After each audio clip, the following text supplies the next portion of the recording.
Goeiemôre Matrix. Ek hoop julle het 'n fantastiese oggend vandag.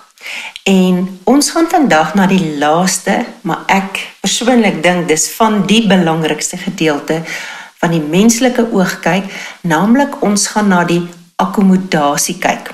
En onthou, ons is nog steeds besig met reaksie op die omgewing. Jy sal nêrens in jou kurrikulum sien dat daar staan die senuweestelsel of die oog of die oor nie. Dit val alles onder die reaksie op die omgewing, want dis jou sintuie wat daai stimuli opneem om uiteindelik dit om te skakel in 'n impuls na jou brein of jou rugmerg en dat jy bewus word van wat het jy gesien en later in hierdie week gaan ons kyk na wat het jy gehoor of wat het jy gevoel of enige stimuli waarvan jy 'n waarneming maak. Nou ons moet nou eers kyk wat op die aarde beteken akkommodasie van die menslike oog.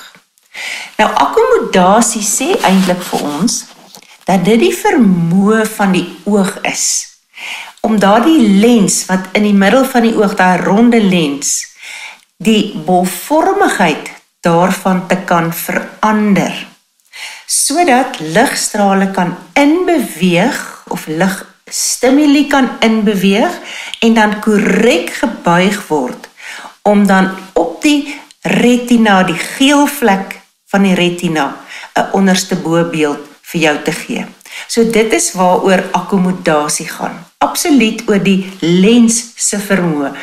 En dan gaan jy nou ook sien, speel behalwe die lens wat moet verander, gaan dit hier oor die ciliaar liggaam met die ciliaar spier, as ook die suspensoriese of die draagband ligamente. So daardie twee dele van die oog speel dus 'n baie belangrike rol.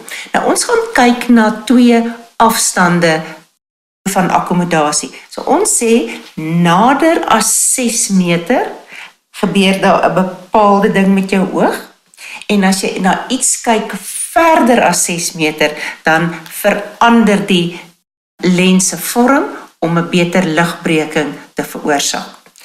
Goed, maar voordat ons nou daarna gaan kyk, wil ons eers gou weer vinnig kyk hoe lyk die pad van 'n ligprikkel, hierdie selfe skyfie wat ons gister gedoen het. Want hoekom ek dit vir jou wys, of ek kan net gou kyk, daar's die voorwerp en toe het ons gesien dat die ligstimuli vanaf daai voorwerp beweeg deur die konjunktiva wat nou nie meer daar ingeteken is nie, deur die gekromde kornea, deur die voorste oogkamer, deur die pupil tot by die lens en jy kan sien hoe hierdie strale al gebuig geraak. Deur die lens word dit verder gebuig en uiteindelik het ons 'n onderste bobeeld agter op die geel vlek van die retina gekry. Dit is die normale pad van 'n ligprikkel. En ons gaan dus nou die hele tyd net kyk wat gebeur, eintlik gaan ons sê in hierdie deel van die oog. Goed, so kom ons kyk na die eerste voorbeeld van akkommodasie. En ons gaan kyk na nabyvisie. Ander woorde, as jy 'n boek lees of nader as 6 meter, wat gebeur dan met jou oog? Nou ek dink dit is belangrik om te weet dat die lens juist die kenmerk van elastisiteit het en deurskynend is. En daai elastisiteit gaan van die lens se vorm kan laat verander. Hy kan meer bolvormig of minder bolvormig word. So kom ons kyk nou eers wat spesifiek gebeur by nabyvisie. Nou die eerste ding wat ons moet weet is, hierdie ciliaar liggaam wat daar lê, ciliare of ciliaar liggaam en daar. En jy sal nou onthou toe ons gister na die disseksie gekyk het, jy moet hom nou onthou as 'n ronde ring, né, waar binne die lens mooi gepas het en wat dan reg rondom die ronde bikonvekse lens was daar klein ligamentjies gewees sodat hy aan die ciliaar liggaam vas is. En die spier binne in hierdie ciliaar liggaam gaan by nabyvisie saamtrek. Nou die oomblik as hierdie spier saamtrek, dan bring hy hierdie hele ciliaarliggaam na vore. Hy bring hom nader na die lens. En dan as hy nou nader aan die lens is, dan veroorsaak dit daai spanning op daai ligamentjies, daai klein suspensoriese of draagband ligamentjies verslap. So hulle het nie meer daai spanning op die oog se lens nie, en dan word daai elastiese lens baie meer konveks of bolvormig. En wanneer jy dus nou na die naby voorwerp kyk, hierdie geel pyl, dan kan jy nou sien die breking van die ligstrale, die kornea doen die meeste breking of buiging van die ligstrale, die lens dan die volgende meeste, en uiteindelik het ons 'n lieflike onderste bobeeld hier agter op die geel vlek. Ek weet hierdie stukkie is nou so half bietjie hier oor die blinde vlek geteken, maar kom ons in ons gedagtes is hierdie senuwee eers 'n bietjie hier onder toe. So dan kry jy dan hier 'n onderste bobeeld van jou naby voorwerp. En let ook op dat die beeld hier agter van daai naby voorwerp aansienlik groter is as die een wat ek nou net vir julle gewys het, want dis dan gewoonlik die versien enetjie. Nou interessant, wanneer mense sekere ouderdom begin bereik, en hulle spot altyd om te sê hier van 40 af, dan kan jy nou nie meer so mooi naby sien nie. As jy dan nou wil naby sien, dan sien jy dis so bietjie blurrig, jy kan nie presies die lettertjies van die boek lees nie. En party mense sê, ja, jou arm word te kort, want wat jy nou doen is, jy vat die boek al hoe verder, sodat jy kan sien wat daar staan. En dit is omdat hierdie lens sy elastisiteit 'n bietjie verloor, en dan op die ou einde gaan jy 'n bril kry om dit reg te maak, sodat jy weer perfek kan sien. So dis gewoonlik, is dit wanneer hierdie bolrondheid 'n probleem begin, die elastisiteit 'n bietjie afneem.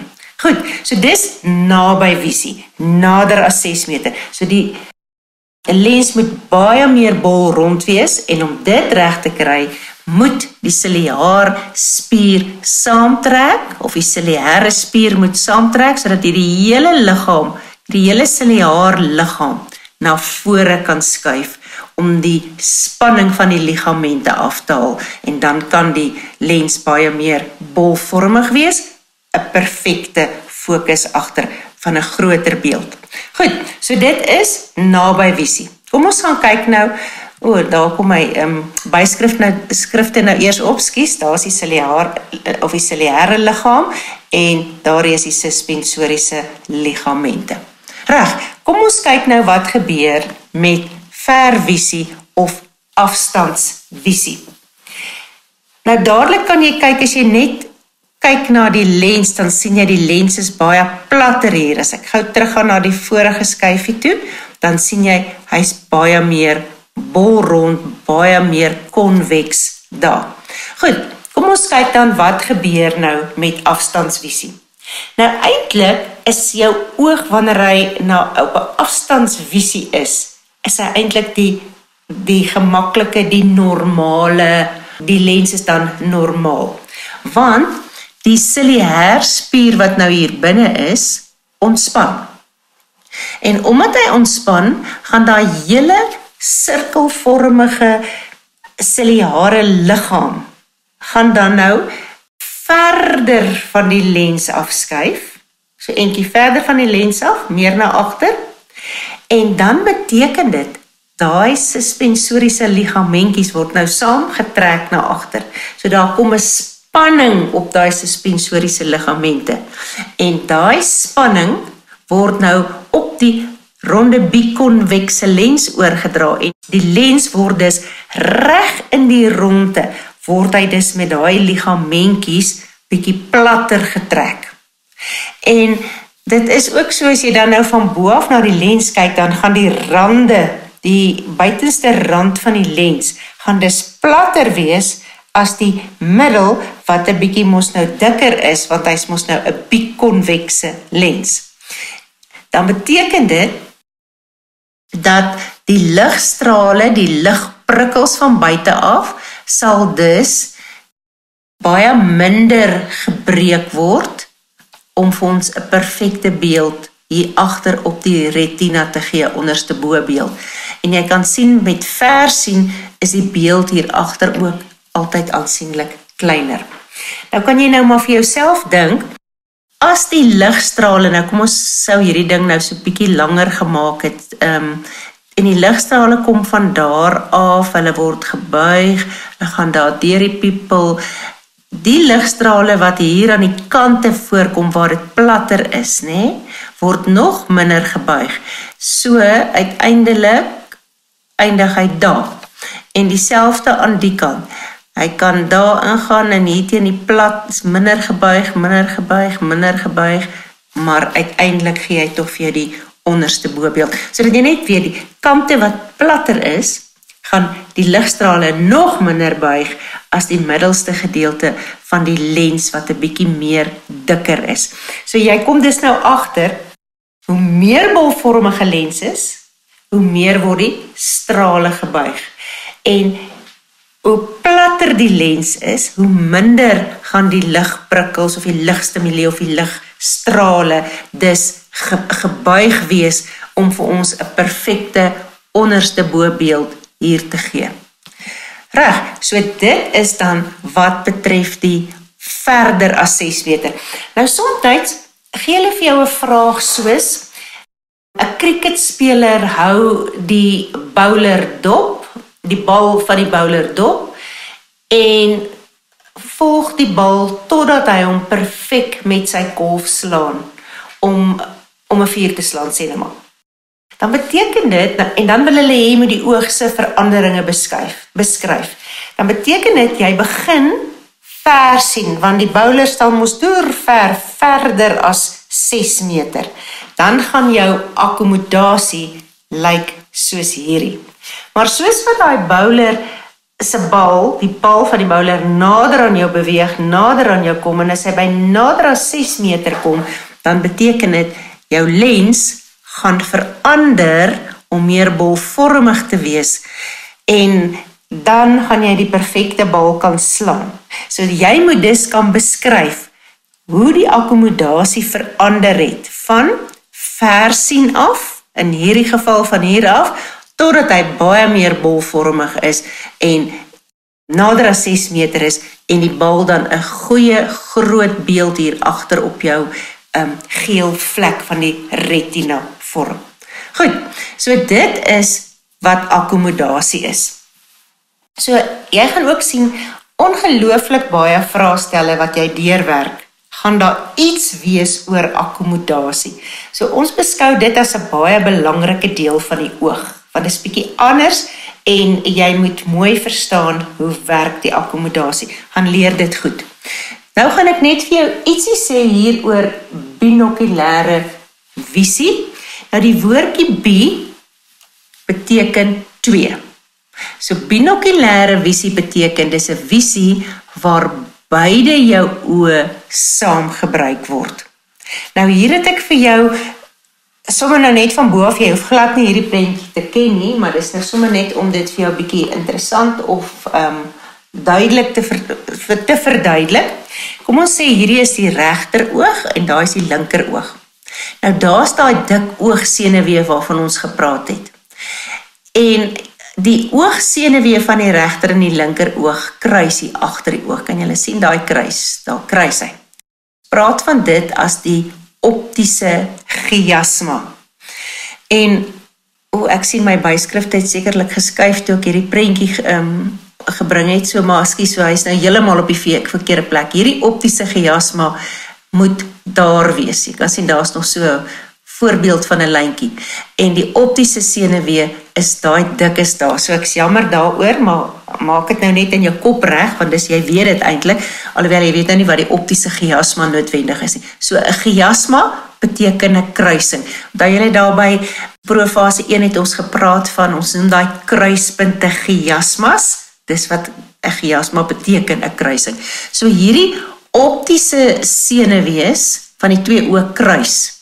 Dan gaan inligting wat van die regter oog afkom, gaan na jou linkerkant van jou brein. 'n deel van die inligting. 'n Ander deel van die inligting gaan wel ook na regs. En dieselfde hier met die linker oog, gaan 'n deel van die inligting, hier waar hy kruis, gaan na die linker oog, na die regterbrein, en 'n deel gaan dan ook na sy eie kant, die linkerkant. So albei jou oë stuur dus via die optiese senuwee die inligting na jou cerebrum waar sig waargeneem word by die occipitale lob. Maar die brein kyk na daai impulse en hy maak een beeld sodat jy een voorwerp op die ou einde kan sien. So al die inligting word gekombineer en jy sien een beeld. Nou hier onderwys ek vir jou sommer hier van bo af net om vir jou te 'n bietjie insig te gee daarin. As dit jou hierdie linker oog is, dan hierdie deel van jou visie is wat jy links gesien het. En daai deel van jou visie is wat jy regs gesien het. Maar hier waar hy oorvleuel, en hy is eintlik groter as hierdie prentjie, dit is wat al twee oë gesien het. En dit gee vir jou alles een beeld. En dis hoekom as jy sou tegnies gaan kyk het na wat jy in jou linker oog sien en wat jy van jou regter oog af sien, sou jy sien daar's 'n bietjie verskille. Maar die cerebrum maak dit een beeld. Nou wat is die nut van binokulêre visie? Waarom vertel ek enigstens vir jou van binokulêre visie? Die belangrikste is dat dit jou help om te skat, afstand te skat, diepte waar te neem en die grootte van 'n voorwerp te kan skat. Nou miskien kan jy onthou toe jy nou as 'n klein seentjie of 'n klein dogtertjie so 'n bietjie gehardloop het en dan lê daar sê nou maar 'n paal daarbo op die grasperk of 'n kort heiningkie, dan gaan jy hardloop en dan gaan jy oor daai paal kan spring. Jy gaan dit mettertyd, soos jy die eerste keer gaan jy dalk val, as jy die heel eerste keer doen, maar dan gaan jy leer om dit te skat. En as jy nou oor 'n slooitjie wil spring, dan weet jy skarrig het en nee, die gaan ek maklik doen en dan kan jy oorspring. En dit is binokulêre visie. So dit is hoekom ook as jy in 'n motorvoertuig sit en hier kom 'n motor ver van voor af en jy moet iemand verbysteek omdat die persoon voor jou te stadig ry, daai skatting wat jy moet hê, het absoluut te doen met jou binokulêre visie. Jy sien hy's ver genoeg, goed, ek gaan dit maak, ek kan gou-gou verbysteek en dan is ek reg. So dit is wat ons bedoel met binokulêre visie. Nou gaan ek na 'n paar vrae kyk wat ons, voor ek by die vrae kom, moet ek nou eers gaan kyk na gebreke. Verskillende gebreke wat die oog kan hê. En dan gaan ek vir jou hier 4 noem. En kleurblindheid is ook 'n gebrek, maar ons het reeds kleurblindheid gedoen by genetika, maar ek herinner jou net weer, by kleurblindheid gaan dit oor die fotoreseptore, die keeltjies en die stafies wat spesifiek vir rooi en groen is, die keeltjies is afwesig. So, daai proteïene, daar was 'n mutasie gewees, dis afwesig en jy kan nou nie rooi en groen waarneem nie. So oor kleurblindheid praat ek nie, ek noem hom net vir jou hierso. So kom ons kyk nou na die eerste een, hypermetropie. Dit is versiendheid. Nou, die oomblik wanneer ons praat van versiendheid, dan beteken dit jy kan eintlik nie 'n naby voorwerp sien nie. Die rede daarvoor is dat hierdie oogbol van jou is dalk te gerond. En omdat hy te gerond is die afstand so deur te kort. En dan het die lens die onvermoë om meer bolvormig te word en dan gebeur dit dat hier agter die retina val die beeld. So eintlik sou jy daar kon goed sien. Maar dit werk mos nou nie so nie. Ons moet hier op die retina waar die keeltjies en die stafies is, moet die beeld val, sodat hulle die ligprikkel kan omskakel in 'n impuls en dan weer daai groot optiese senuwee na die cerebrum toe kan stuur. So dit is die groot probleem met versiendheid of hypermetropie, is dat die lens kan nie meer konveks word nie, hy bly platter en die beeld val dus hier agter En dan naby voorwerpe kan jy dan nou glad nie duidelik sien nie. Hoe herstel ons daai probleem? Wat doen ons om dit beter te maak? Jy kry brillense wat konveks is, meer konveks is, wat jou ooglens help om daai ligstrale so te breek, dat hy perfek daar agter op die geel vlek van die retina kan wees. Reg, so dit is dan versiendheid. En belangrik, as jy versiend is, kan jy nie naby voorwerpe sien nie. Juis omdat die beeld agter die retina geleë is. So kom ons kyk nou na die teenoorgestelde een. Wat is bysiendheid of myopie? Hier het ons nou weer die geval, net die teenoorgestelde, is dat hierdie oogbol is te lank, hy's verleng. En die lens kan nou nie platter word nie. So hy kry nie die strale so gebreek dat dit daar agter op die geel vlek val nie.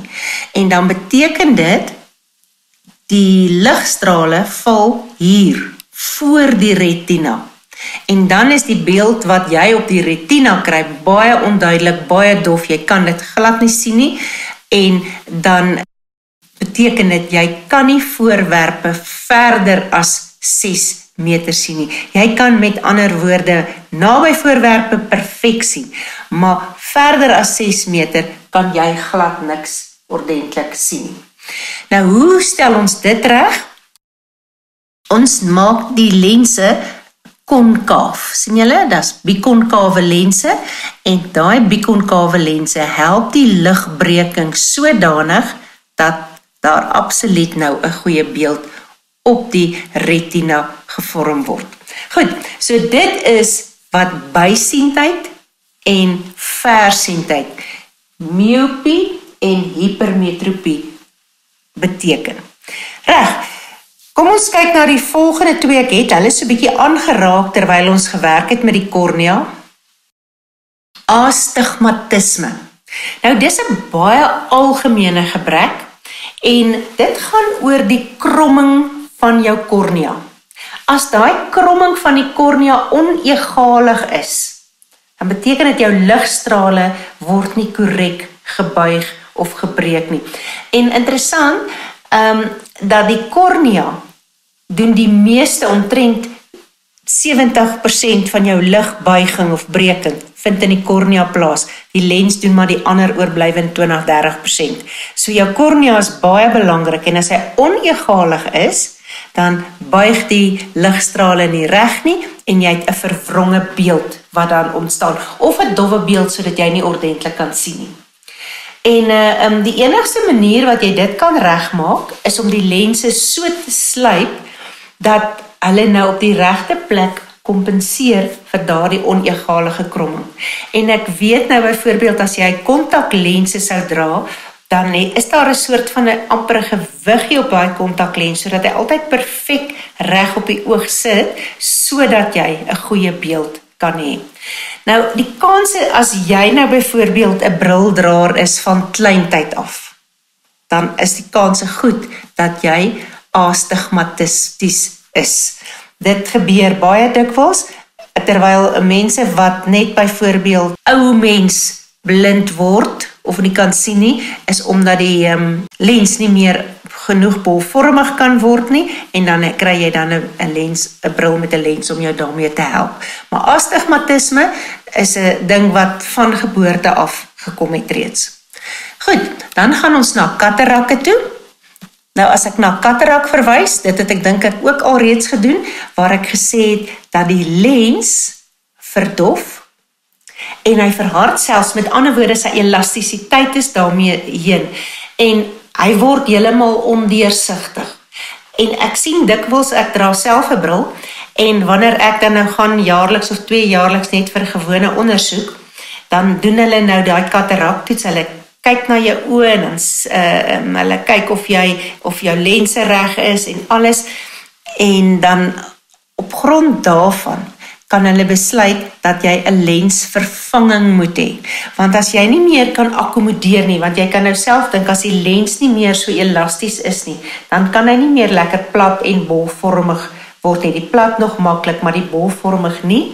En dan kan jy die lens laat verwyder, chirurgies, doen hulle dit, waar jy so oop oë lê, baie vinnig, en hulle gee vir jou 'n sintetiese lens.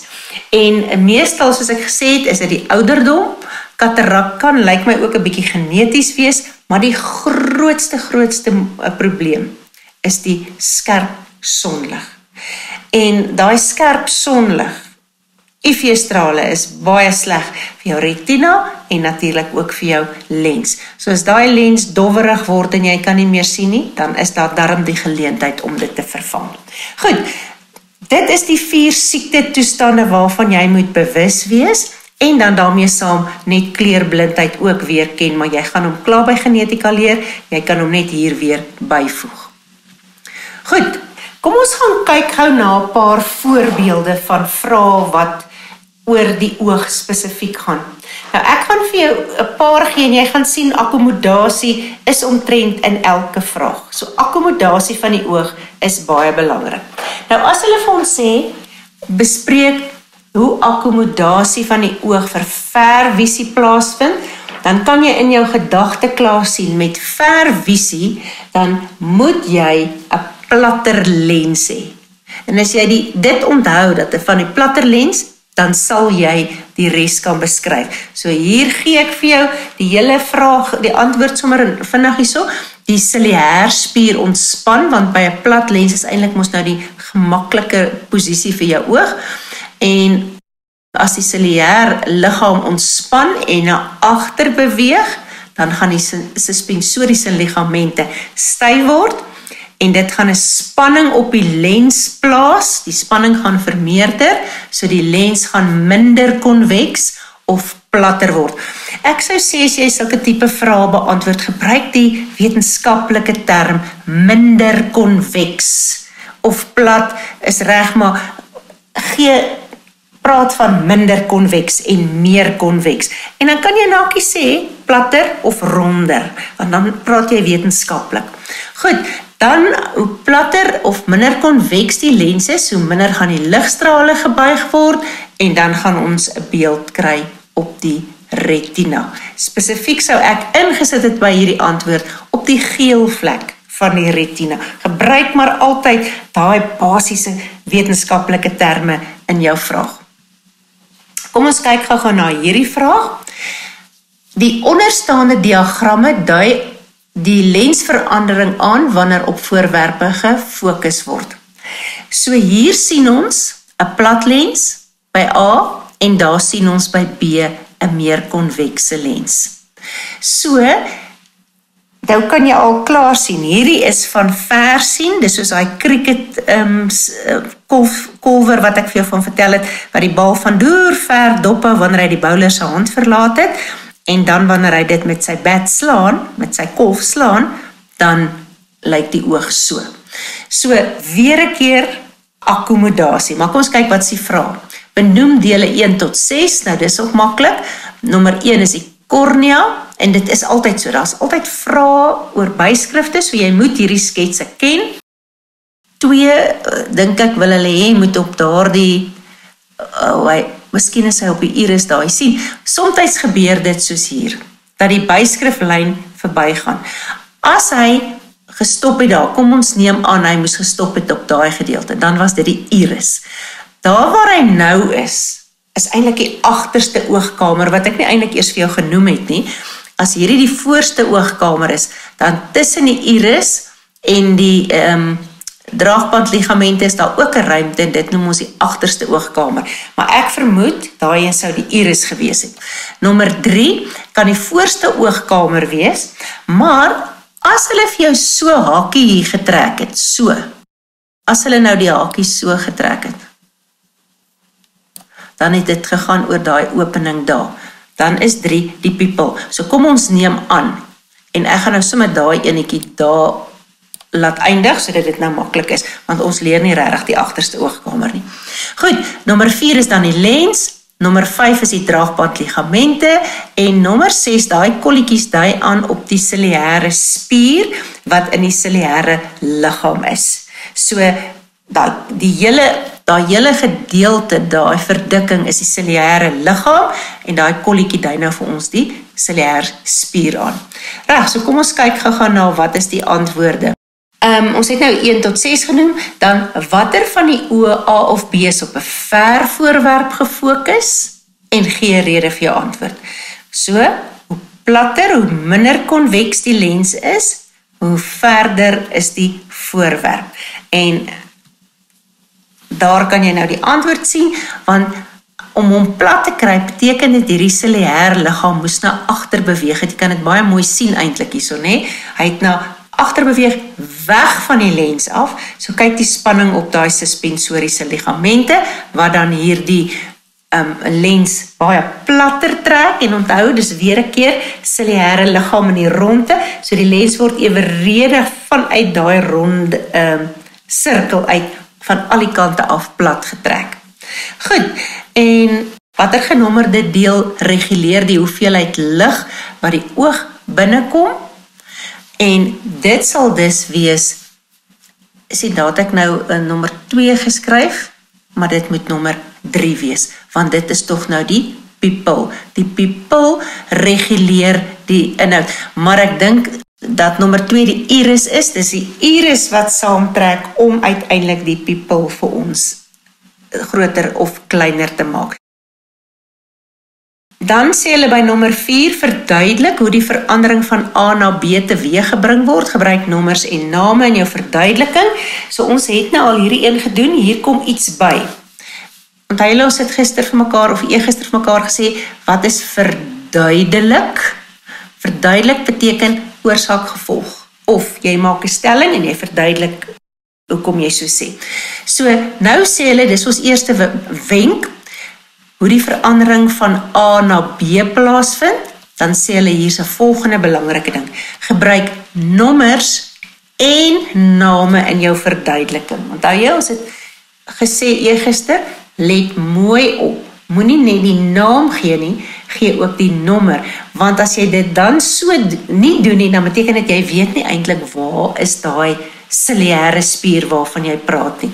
So, kom ons kyk gou wat het ek gesê, want dit gaan tog oor nommer 6, dis die ciliare spier, of ciliare spier, net soos jy wil, wat saam gaan trek, en as hy saam trek, beweeg daai hele, en sien julle, ek het gesê, ciliare spier, nommer 6, trek saam, dit gaan dan 1 punt wees, en die hele ciliare liggaam, waar nommer 6 ingelees, beweeg dus vorentoe, en die spanning op die suspensoriese ligamente, of die draagbandligamente, daar is hy nommer 5, gaan verslap, en hierdie lens, nommer 4, gaan baie meer bolvormig word, om vir ons 'n onderste bobeeld op die geel vlek te vorm.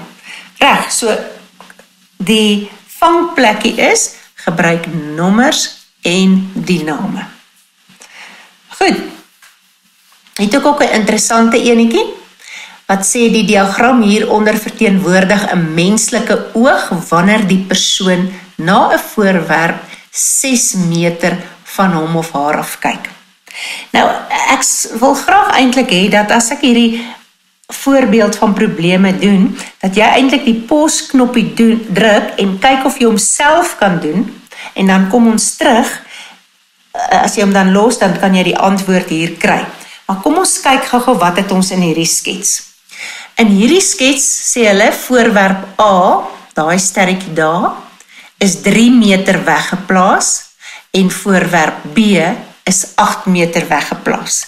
Met ander woorde, 6 meter lê nou so hier ergens, dus daar ergens is 6 meter. Nou kyk nou hierdie vraag. Noem die volgende op die retina van die oog, die area wat verantwoordelik is vir die vorming van 'n duidelike beeld.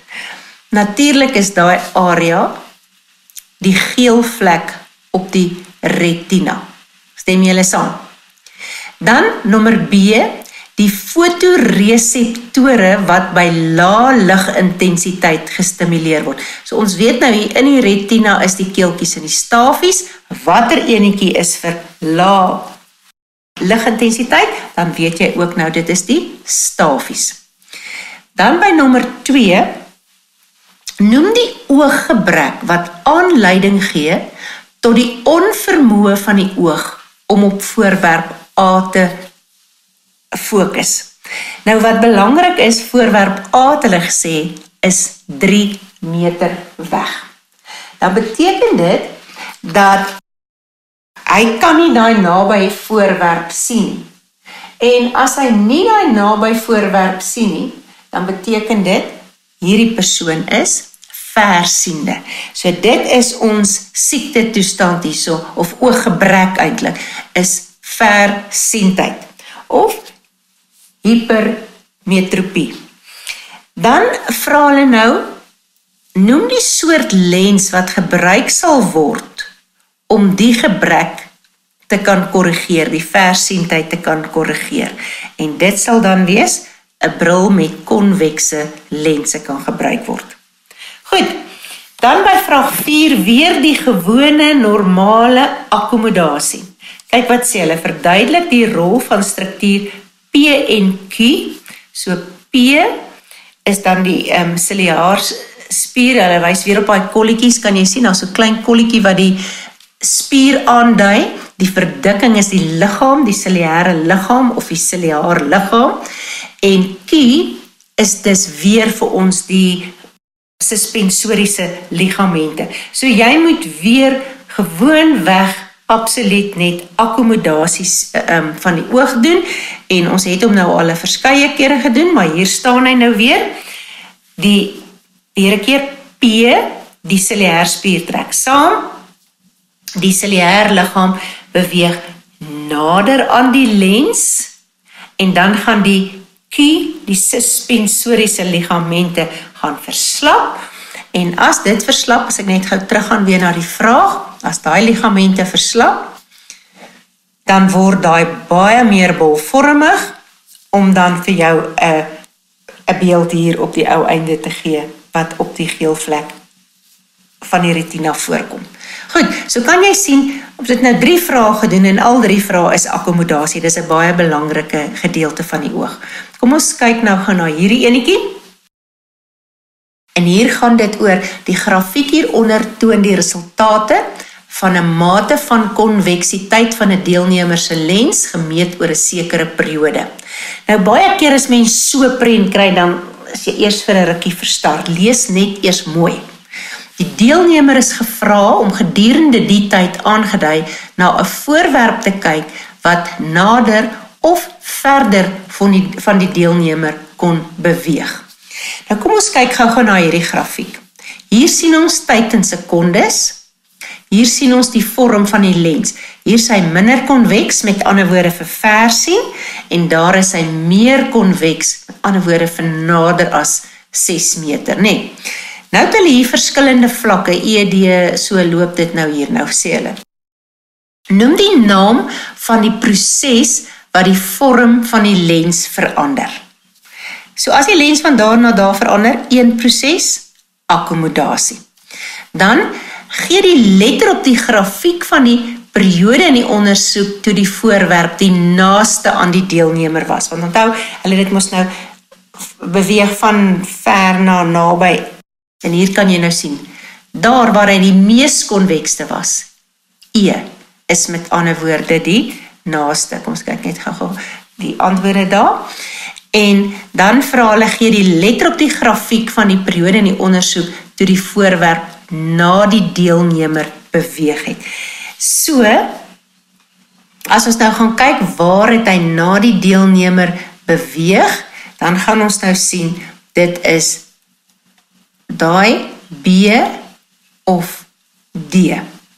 En dan moet jy weer beskryf hoe 'n duidelike beeld van die voorwerp gedurende C op die grafiek gehandhaaf word. En dit is weer eens gewone akkommodasie wat beskryf word. So, en jy kan ook sien, dit gaan daar oor daai deel, oor die lens dis nou meer platter of minder konveks moet wees, en dan daar is jou beskrywing soos wat ons dit reeds gehad het. Reg, so dis nou net 'n paar om vir jou te weer eens te laat sien, akkommodasie van die oog word op verskeie maniere gevra, maar dit is 'n baie belangrike gedeelte. Goed mense, dan sluit ek nou af hier met die oog en dan gaan ons môre begin met die bou van die oor. Lekker dag vir julle en totsiens.